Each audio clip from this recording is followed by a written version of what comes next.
Finale de la Coupe d'Afrique des Nations 2025. Quelle histoire de mettre l'arbitre à flinguer cette rencontre, les gars. C'est dégueulasse, c'est totalement désastreux. On n'arrive pas à comprendre aujourd'hui une finale de la Coupe d'Afrique 2025. Qu'est-ce que l'arbitre nous fait, les gars? L'arbitre a tellement détruit la rencontre. Il faut voir aujourd'hui, ça crée polémique sur les réseaux sociaux.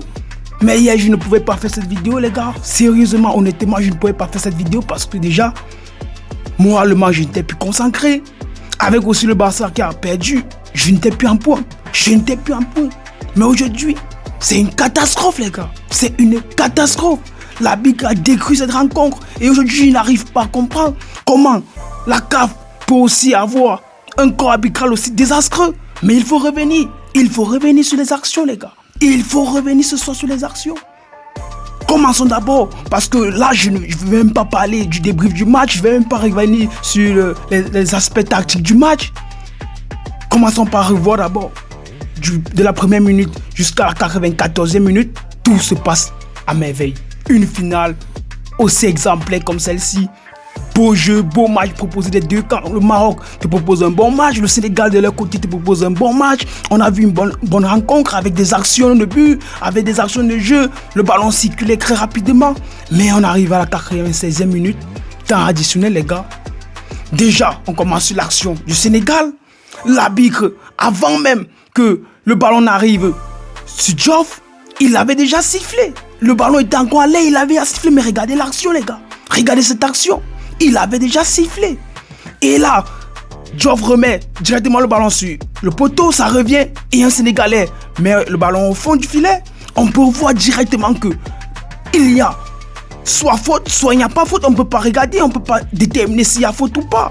Parce que ici, l'arbitre avait déjà sifflé la faute. C'est là qu'il faut donc voir que derrière, le Sénégal pas se plaindre. Le Sénégal demande à l'arbitre de revoir les actions par la VAR. Mais il ne peut pas vérifier par la VAR parce qu'il avait déjà sifflé avant que l'action ne se termine. C'est ça le problème.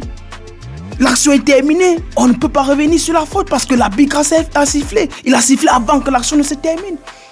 Ce qui montre donc que le Sénégal ne peut rien faire, ils doivent tout simplement continuer le match. Et c'est ça que je dis. Aujourd'hui, on a une CAF qui nous propose un arbitrage qui manque cette expérience avec la VAR. Nos arbitres aujourd'hui ne savent pas travailler avec la VAR. C'est ça qui, aujourd'hui, montre que, tout simplement, l'arbitre n'était pas au niveau. Avec sa tête de chauffe, il n'a pas pu nous laisser l'action se terminer comme il le fallait. Et là, le Sénégal s'est plaint, il n'a pas parlé. 2 minutes plus tard, on tombe maintenant sur l'action d'Ibrahim Diaz, sur Diouf toujours. Diouf là, il marque le joueur dans la surface. C'est propre, il marque le joueur. Dès que le ballon vient, il libère le joueur. Pour voir bien l'action, brusquement, il libère le joueur. Mais alors, il faut voir, il n'y a pas faute, les gars. Pour moi, il n'y a pas faute sur cette action. C'est très léger. C'est très léger, gars. Parce qu'on peut revoir très bien comment, aujourd'hui, Brahim Diaz, il voulait ce penalty. Il cherchait ce penalty, il cherchait la faute. Il tombe lui-même dans la surface. Mais quand il s'élève pour aller réclamer la faute, on peut revoir très bien comment l'arbitre est étonné. À vue d'œil, l'arbitre n'a pas sifflé la faute. Après maintenant, il siffle et il dit non, je vais revérifier par la VAR, je vais aller consulter la VAR pour voir ce qui se passe. Il parle directement à la VAR, il regarde. Déjà les Sénégalais et les Marocains l'entourent. Tout le monde l'entoure, on l'empêche de bien vérifier ce qui se passe. La vidéo, il n'arrive pas à être concentré. Le public marocain est en train de se soulever. Il est intimidé, il est influencé. Et aujourd'hui, on a un arbitre influencé, intimidé. Déjà sur l'action d'Ibrahim Diaz qui vient réclamer la faute. Pour moi, Brahim Diaz doit prendre un carton jaune. Il n'est pas capitaine pour crier sur l'arbitre. Il n'est pas capitaine pour utiliser un gestuel aussi fort sur l'arbitrage, pour influencer l'arbitrage. Et c'est là maintenant que pour moi, déjà là, il y a faute. Il faut déjà donner un carton jaune à Ibrahim Diaz. Mais non, il ne donne pas le carton jaune. Il ne peut pas vérifier à la VAR. Il vérifie et il accorde le penalty. C'est là que tout va en désastre. C'est là que Pape Diouf pète un câble. Il pète un câble. Mais les gars, mettez-vous à la place de Pape Diouf ce soir. Mettez-vous à la place de Pape Diouf. Qu'est-ce que vous devez faire, vous? Il pète un câble, il ne peut rien faire. Il demande à ses gars de revenir au vestiaire directement. Et c'est là que Sadio Mané est sur le terrain. Il observe. Et ensuite, il se dit, pourquoi sortir? Derrière, il y a 20 minutes qui s'écoulent. Il n'y a pas de jeu à une finale de la CAN. Mais quelle image vous proposez? Quelle image vous montrez aux yeux du monde? 20 minutes d'arrêt de jeu, pas d'action. L'arbitre est étonné. Et c'est là que je vois, pas seulement l'arbitre principal qui a été étonné. Le corps arbitral a été désastreux aujourd'hui, les gars.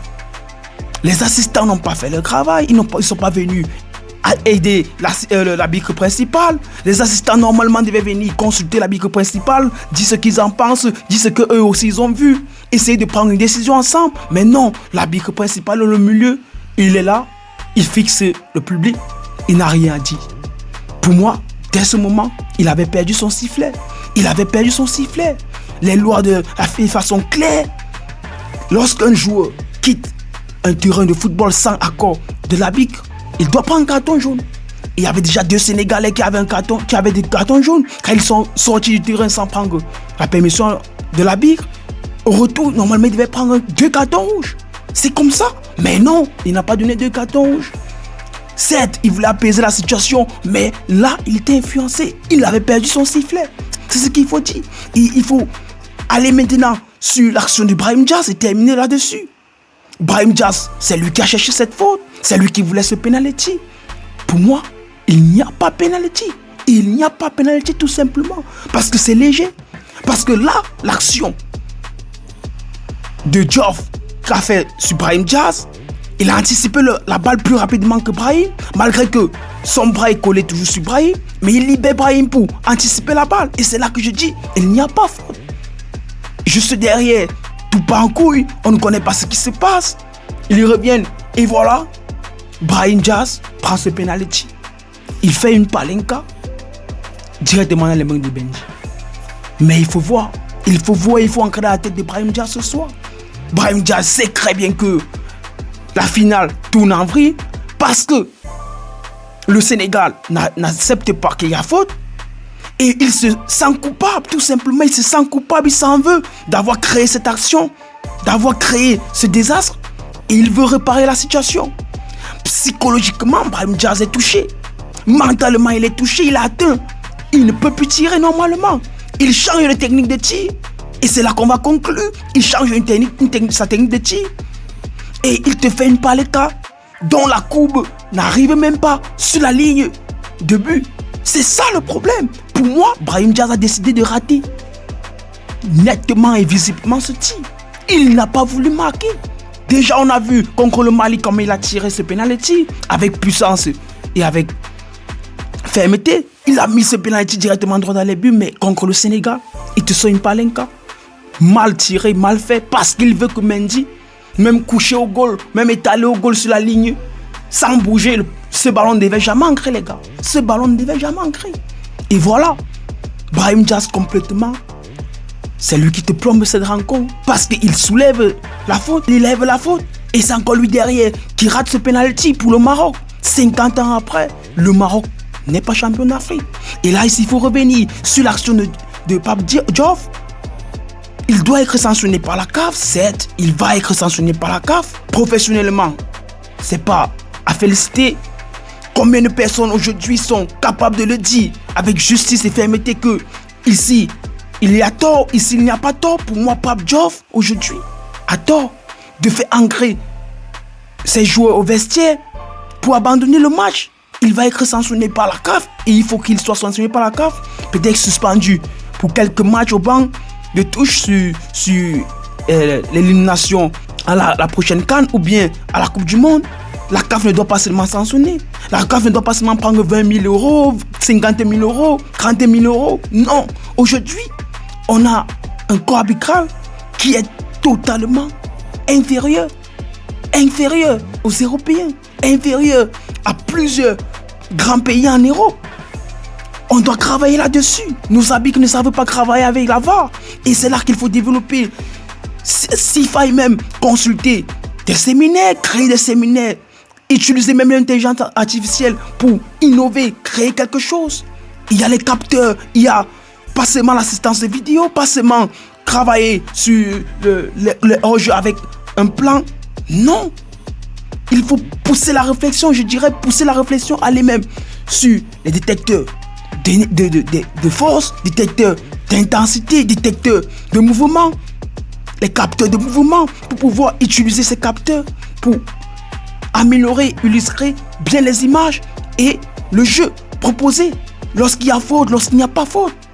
C'est là qu'il faut travailler. Il ne faut pas juste sanctionner et prendre l'argent derrière, mais il faudrait que nous puissions ouvrir l'esprit pour pouvoir améliorer ce corps arbitral qui aujourd'hui détruit le championnat, détruit cette CAN depuis le début, les gars. Aujourd'hui, le Maroc voulait gagner à tous les prix, mais dans une compétition, pas forcément on doit gagner à tous les prix. C'est là l'erreur d'Ibrahim Diaz. Il a son grand gardien, Bounou. Il pouvait compter sur Bounou pour aller jusqu'au tir au but. Pourquoi inventer une faute qui n'a pas lieu d'être? Pour moi, il n'y a même pas une faute là-dessus. Pour revenir, Ibrahim Diaz, il était conscient. Il est conscient que sur cette action, s'il la met au fond, le Sénégal, directement, on va dire, le Maroc nous a volé une CAN. 2 minutes après, InfoSport va te dire Maroc champion d'Afrique, CAN volé. CAN volé. Et voilà ce qu'on va retenir du Maroc. Voilà l'image qu'on va retenir d'une nation qui s'est battue corps et âme pour organiser, qui s'est battue corps et âme pour s'entraîner. Parce que tout simplement avec 2 erreurs, 2 coups de sifflet, et voilà. Mais mettez-vous à la place de Pape Diop aujourd'hui. Vous avez une action derrière déjà que vous marquez, un but qui est refusé. Et 2 minutes plus tard, vous avez un penalty sifflé contre vous. Mais vous allez péter un câble. Tout simplement, vous allez péter un câble, les gars. C'est pas possible. C'est pas pour encourager Pape. Mais aujourd'hui, on peut se mettre à la place de Pape. On aurait fait la même chose. Parce que le football, c'est des émotions. Parce que le football, ça va très vite. Tu perds l'estime en soi. Et c'est là que tu peux revenir pour voir que Pape Diop s'est mal comporté. Et pour moi, il faut honorer et respecter Sadio Mané. Qui là, il reste humain. Il reste fort et il reste un homme brave en disant à ces gars, mais revenez les gars, revenez sur le terrain, on va jouer. Venons comme les hommes, affrontons la réalité et jouons. Jouons cette finale, ne fuyons pas. Et c'est là qu'il faut relever ça. Sadio Mané aujourd'hui, c'est extraordinaire ce qu'il nous propose. C'est un homme fort, c'est un homme humainement bon. C'est un homme qui nous propose de belles choses. On connaît ce qu'il fait pour son peuple. Et c'est ces genre d'hommes que nous voulons pour nous diriger. On veut ces gars pour nous diriger. Les gars qui pensent bien, qui réfléchissent bien, qui ont l'estime de soi. Et c'est là qu'il faut féliciter Sadio Mané, qui te sort aujourd'hui en grand. Dernière Coupe d'Afrique, il faut le souligner pour Sadio Mané. Il remporte 2 fois la Coupe d'Afrique avec le Sénégal. Avant Sadio Mané, c'est 0 Coupe d'Afrique. Mais aujourd'hui, tu mènes un Sénégal réussi et un Sénégal honoré à l'international. Aujourd'hui, c'est Sadio Mané qui donne cette Coupe d'Afrique au Sénégal. Je rappelle très bien, avant Sadio Mané, c'est 0 Coupe d'Afrique des Nations remportée. Et avec Sadio Mané, c'est 2 Coupes d'Afrique remportées. Félicitations à Sadio Mané, félicitations au Sénégal. Parce qu'aujourd'hui, le Sénégal mérite totalement cette Coupe d'Afrique des Nations.